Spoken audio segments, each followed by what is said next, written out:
कह रहे कि प्रभु मुझे समुद्र मंथन के बारे में कुछ बताइए, समुद्र मंथन कैसे हुआ, क्यों हुआ। तो सुखदेव जी बता रहे हैं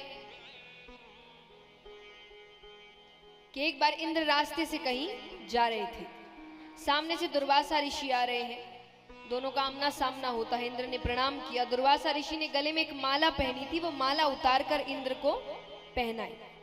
आइए सामने सभी थोड़ा शांति रखिए और आना जाना बंद कर दे।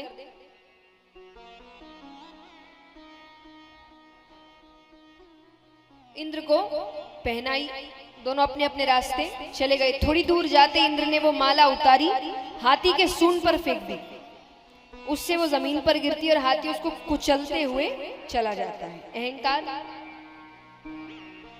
3 लोग 14 भुवन के सिंहासन पर बैठते हैं, तो अहंकार आ गया है। अब यहां पर दुर्वासा ऋषि उसी रास्ते से वापस आ रहे हैं कि उन्होंने अपनी माला पहचानी। तो उन्होंने कहा, जिस 3 लोग 14 भुवन का तुम्हें इतना अहंकार है, मैं श्राप देता हूं वो तुमसे छीन लिया जाएगा।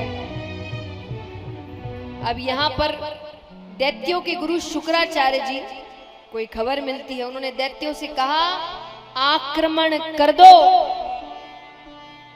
आक्रमण करते और 3 लोग 14 भुवन दैत्यों के पास चला जाता है। अब भगवान के पास गए देवता, तो भगवान ने कहा कि युद्ध तो नहीं कर सकते, इंद्र श्रापित है, तो क्या करें। तो बोले एक काम करो, समुद्र मंथन का प्रस्ताव रखो उनके सामने। तो प्रस्ताव रखा। अब समुद्र मंथन में से अमृत निकलेगा ये पता है उनको। अब दैत्य को ये भी पता है कि समुद्र मंथन ना अकेले देवता कर सकते, ना अकेले दैत्य कर सकते हैं, दोनों को मिलना ही पड़ेगा। तो वो भी मान गए, अमृत उनको भी चाहिए। मदराचल पर्वत को बीच में रखा गया, बासुकी नाग को रस्सा बनाया गया।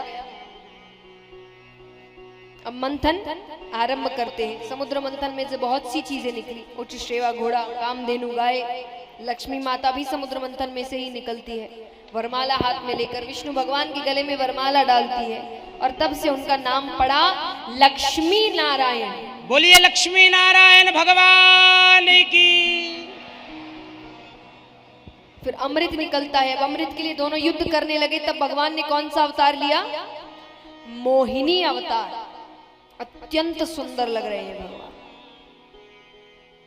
देखिए यहां पर बहुत सुंदर तरीका है ये समझाने का कि जब प्रेम की बात आए तो सिर्फ सुंदरता मत देखिए, गुण भी देखिए। जो केवल सुंदरता के पीछे भागते हैं उनके हाथ से अमृत छूट जाता है। अमृत क्या है? गुण, अच्छे गुण व्यक्ति में।